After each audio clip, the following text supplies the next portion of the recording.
são tantas coisas que a gente precisa falar do jogo de ontem, Então CJ.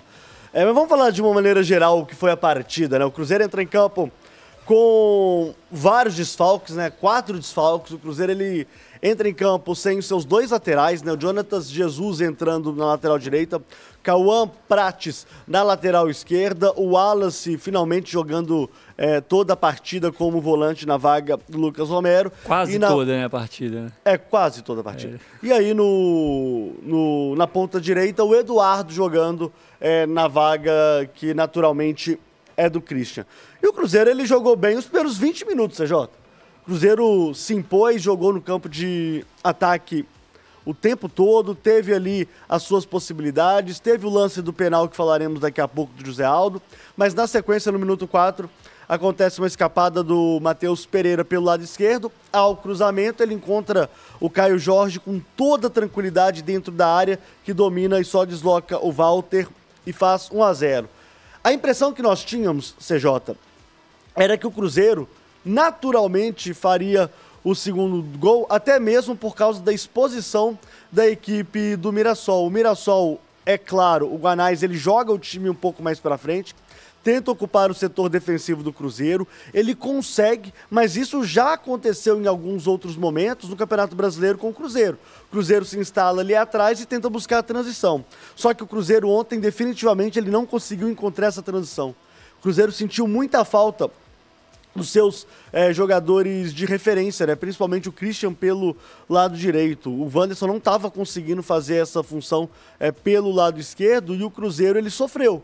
Apesar de ter sofrido menos no primeiro tempo, o Cruzeiro chegou a sofrer. O Carlos Eduardo quase faz um gol na qual o Cássio fica muito bem posicionado e defende a bola ali o Bob não gosta que a gente fala de reflexo, né? Mas ele fez uma bola com uma intervenção bem interessante ali, o Cássio, e na sequência um chute fora da área que ele defende. Então o Cruzeiro, ele foi sendo conduzido a jogar atrás para buscar a transição, mas não estava basicamente conseguindo fazer isso. O Cruzeiro, ele conseguiu no primeiro tempo fazer basicamente uma vez isso, né? Numa puxada de bola, inclusive foi do Lucas Silva, ele jogou para o Wanderson, que faz o arremate para a ótima defesa do Walter. O Cruzeiro, ele só fez isso no primeiro tempo, tá? E aí é que assusta, porque no segundo tempo, o Cruzeiro, ele tenta voltar de uma maneira um pouco mais controlada, mas rapidamente a equipe do Mirassol se estabelece e aí, CJ, vira um jogo de ataque contra a defesa. Vira um jogo de ataque contra a defesa. O gol do Mirassol era iminente, como diziam os antigos. E aconteceu no minuto 21, com um golaço do Negueba, que não havia começado a partida. Ele entra no decorrer do segundo tempo, faz um golaço, e aí o Cruzeiro continuou sendo pressionado, né? O segundo tempo do Cruzeiro ontem, senhores, foi um negócio assim, para esquecer. 11 finalizações da equipe do Mirassol, apenas 2 do Cruzeiro. No jogo, o Mirassol finalizou mais de 20 vezes, e o Cruzeiro ali tentando se segurar de alguma forma. Foi um jogo ruim do Cruzeiro, de uma maneira geral, foi um jogo muito ruim do Cruzeiro, e ontem, CJ, parecia jogo de Copa, valeu só pelo resultado.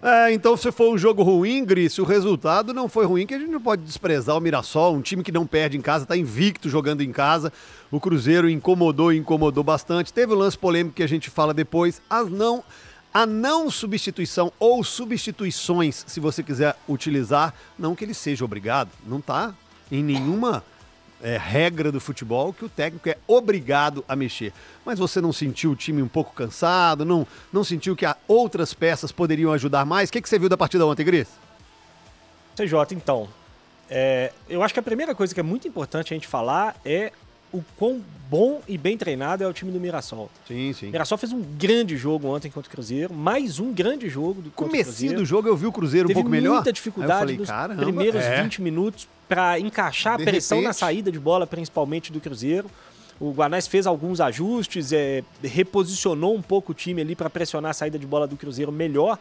E quando essa pressão se ajustou, o Mirassol aos poucos foi tomando conta do jogo. E aí teve alguns momentos onde o Cruzeiro conseguiu ter posses um pouco mais longas no campo de ataque e tudo, mas em geral o Cruzeiro não conseguiu jogar. E isso para mim é muito mérito do Mirassol. O Mirassol ainda não perdeu em casa no Campeonato Brasileiro, é o 5º melhor mandante da competição.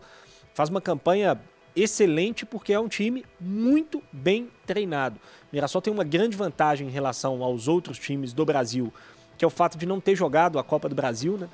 O Mirassol só disputou o Campeonato Paulista e o Campeonato Brasileiro, então é o clube que teve disparado mais tempo entre todos os clubes do Brasil para se preparar, para descansar os jogadores, etc. Eu acho que isso está fazendo diferença no campeonato a favor do Mirassol, e ontem fez mais um jogo muito bom, merecia ter vencido o Cruzeiro pelo que foi o jogo nos 90 minutos, na minha opinião. Então acho que esse primeiro ponto ele não pode sair do nosso radar, do quão bom é o time do Mirassol, do quão difícil a gente imaginava que esse jogo fosse ser mesmo para o Cruzeiro, não só pelos desfalques, mas também pelos desfalques, e acho que isso foi o que aconteceu dentro de campo. O Mirassol causou muitas dificuldades ao Cruzeiro dentro da partida. Acho que o Cruzeiro tem alguns méritos ontem.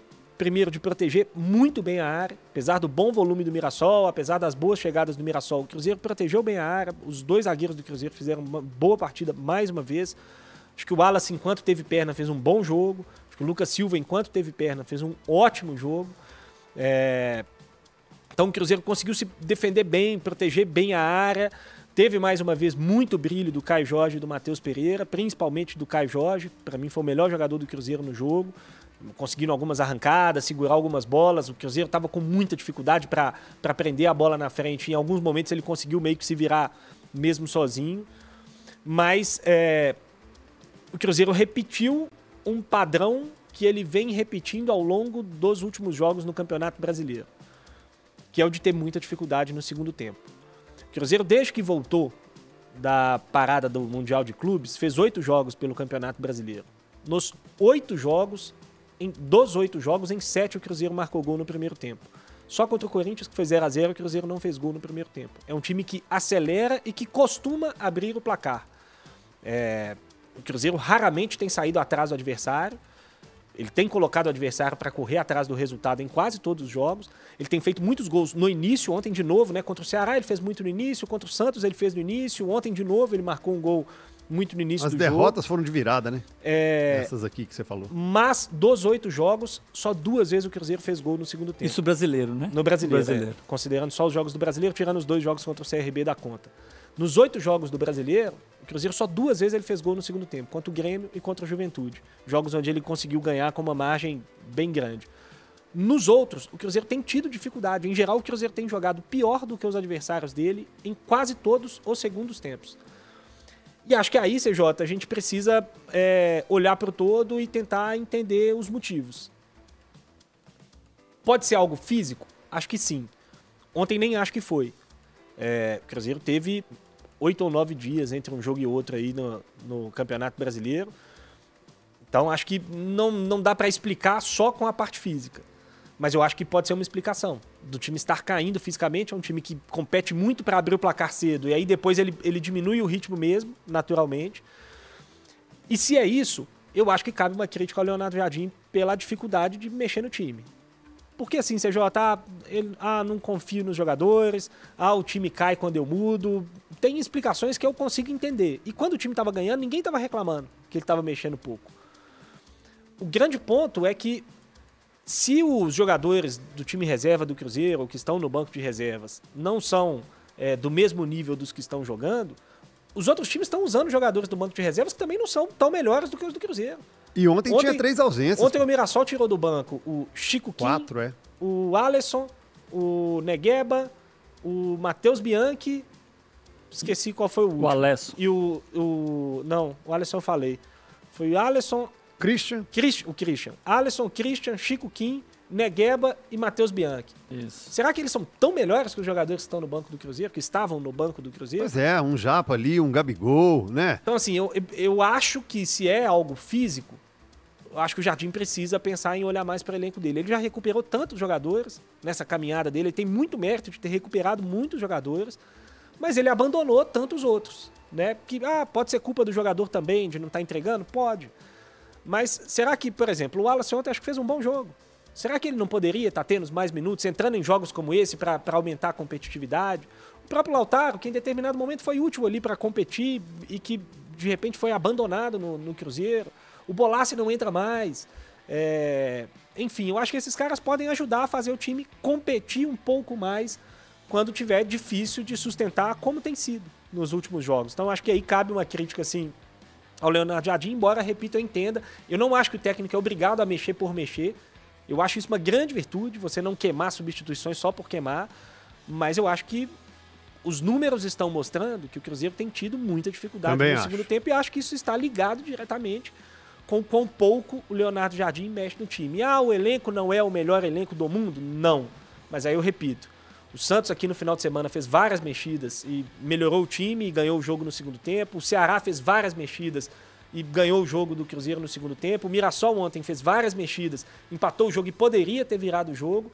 E esses elencos não são tão melhores assim, ou não são melhores do que o elenco do Cruzeiro. Então acho que cabe sim essa crítica ao trabalho do Leonardo Jardim nesse momento. E ontem com 4 ausências importantíssimas e titulares. Justamente por isso, rodar quanto tempo que Wallace, Eduardo, outros jogadores aí, o próprio Cauã Prates não jogam 90 minutos, né? Então, às vezes, o jogador sente esse ritmo de jogo. Normal, tem essa queda física, mas técnica. Deixa eu te cortar rapidinho, Zé Pois não. O problema é que o Cruzeiro, qual jogo que a gente lembra que o Cruzeiro teve alívio para tirar peças importantes? É difícil também fazer essa análise, porque um jogo 1-1, 2-1, jogo apertado, você tira um Romero e põe o Wallace, você tira o Kaique e põe o Cauã, e o time empata ou perde, o treinador vai ser cobrado, porque eu tô olhando aqui os últimos jogos do Cruzeiro, o único que teve um refresco dos últimos todos foi contra o Juventude, mas assim, lá atrás. Pontualmente o de ontem, então, Rafa, trazendo para discussão o de ontem. Ok, como o Grice disse, acho que ele foi muito bem, quando estava ganhando, não havia esse questionamento, mas vamos jogo a jogo, a gente tem que separar. Ontem, com essas 4 ausências, com o time você notando visualmente, e obviamente ele no campo tem uma percepção muito maior que a nossa, sentindo fisicamente. Sim. O Mirassol fez as 5 substituições, você não vai utilizar? Tô falando pontualmente ontem. Mas eu acho que ele tem dado o recado, e ontem ele deu um recado mais forte ainda. Você acha que é recado? Ele não confia na maioria dos jogadores que ele tem. Mas recado por quê? Se quem controla e quem manda e quem pede, quem é o manager, é ele. Já foi dada a ele carta branca. Então eu me expressei mal. Não é recado. Ele, a princípio, ele confia em... A gente já falou isso aqui várias vezes. Em 15, 16 jogadores. Mais do que isso, ele prefere manter... A coletiva dele é para ver. Ele prefere manter um cara um pouco mais desgastado do que colocar um jogador que parece que ele não confia. Eu vou chamar também o Leonardo Jardim, que ele vai falar sobre essas substituições, poucas substituições. Deixa eu só falar aqui da Deixa Que Eu Procuro. Você que está cansado de perder tempo procurando peças, serviços automotivos, a solução mais que inovadora, digital na palma da mão, é a Deixa Que Eu Procuro, a plataforma que mudou totalmente a comercialização de autopeças, viu? Perfeito para quem quer vender, perfeito para quem quer vender. Se você tem uma loja e ainda não é cadastrado, não é fornecedor, não é parceiro da Deixa Que Eu Procuro, você está perdendo muito dinheiro. E você que está procurando peças, serviços, acessórios para carro, moto ou caminhão, se ainda não procurou na Deixa Que Eu Procuro, está perdendo tempo e também perdendo dinheiro, porque lá você encontra as melhores condições. Funciona da seguinte forma: você preencheu os dados do carro, a peça, os seus dados têm que estar corretos, né? Obviamente ali o seu contato de e-mail ou o seu WhatsApp, porque eles vão te responder através desses dados. Então confira. Ai, errei o número do meu WhatsApp. Eles não respondem, mas você também errou. Ele está mandando mensagem para outra pessoa.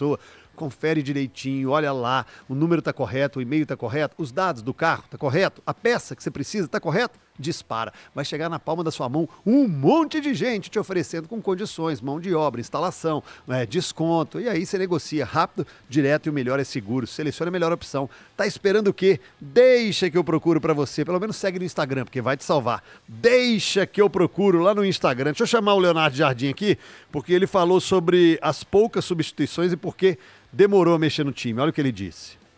E eu não podia gastar as substituições antes de terminar o jogo, não era? Então, se eu faço as substituições antes e depois o Pratos, como foi no Fluminense, faz-me aquele sinal que vocês sabem, aquele que roda assim, que não pode aguentar mais. Ou o Jonathan na direita também não pode aguentar mais. E tivemos que gerir até aguentar até ao fim. Chegou a 5 minutos do fim, já não tínhamos nada para fazer. Eles foram aguentando no sofrimento, na dor. E foi isso que disse aos jogadores. Hoje não foi um grande jogo de futebol, foi mais no sofrimento, na dor. Tínhamos muitas limitações. E essas limitações tivemos que gerir da forma que gerimos. Sabíamos que havia jogadores que não têm jogado que não iam aguentar mais de 60 minutos. Aguentamos o Wallace o tempo dos 60 minutos, 65, depois entrou o Henrique ali mais no corredor para ajudar, e depois o Wanderson num pedacinho pela coisa, e esperamos pelos outros, ainda bem que não aconteceu como no fim, o lateral esquerdo já em dificuldades, o Jonathan já em dificuldades, o Lucas com algum problema de dores de barriga, que ele saiu rápido, que ele estava com algumas dores. Eu acho que acabamos por gerir da melhor forma, porque se eu tivesse que meter o Gamarra a lateral esquerdo, se eu tivesse que meter alguém a lateral direito, um jogador qualquer a lateral direito, talvez o Murilho a lateral direito, e se eu tivesse de fazer essas trocas, e se a gente perdesse o jogo, toda a gente estava a dizer, pô, você não tinha soluções, não fazia. Mas no futebol é sempre assim, quando não fazemos, tínhamos que fazer. Quando fazemos, não devíamos fazer. E por isso a malta aguentou-se, e eu acho que foi positivo. Aí, falou então Leonardo Jardim, justificando. Você, produtor, nosso querido Henrique Faria, entra na resenha aqui. O que você queria falar? Só complementando, CJ, concordo com tudo que vocês falaram, tá? E nesse momento a gente vê muito a cobrança de reforços, porque o Jardim não confia no banco de reservas dele. Mas eu acho que além de saber utilizar o banco de reservas dele, ele precisa mostrar variação tática, variação no estilo de jogo. O Cruzeiro hoje é um time que todo mundo olha para o Cruzeiro, todo mundo estuda o Cruzeiro, tanto para enfrentar ou até para copiar o que o Cruzeiro faz muito bem. E antes de criticar aqui, já deixando claro que eu acho que o Jardim fez o melhor trabalho do Campeonato Brasileiro até aqui. Porque ele pegou um time do Cruzeiro que estava completamente perdido, um projeto que estava perdido, e deu um norte para tudo e organizou a casa, e hoje o Cruzeiro joga muita bola. Mas não dá para reclamar de banco de reservas se o melhor jogador do banco dele, que é o Gabriel Barbosa, que foi a grande contratação da temporada, tá ali e sequer entra em campo. E aí é papel do treinador. O treinador tem que ajustar o time para poder utilizar os melhores jogadores e tirar o melhor de cada jogador. O Cruzeiro não é o Flamengo para numa janela de transferências ir lá buscar um jogador do Atlético de Madrid em uma posição que o Cruzeiro tá carente. O Cruzeiro não pode se dar, não tem condição financeira para se dar esse luxo. Então, o trabalho do Jardim é muito bom, mas se acomodar nessa de não confio no elenco ou preciso de reforços, também é muito fácil para uma situação do Cruzeiro. O próprio técnico tem que se reinventar, tem que se adaptar. Começou agora o campeonato inglês, lá a gente falava isso no final da semana passada. O Guardiola, que é o Guardiola, mostra variação no time dele. O Luiz Henrique teve que mostrar variação no time dele porque estavam começando a entender como o Paris Saint-Germain joga. Então, o Cruzeiro também tem que mostrar variação.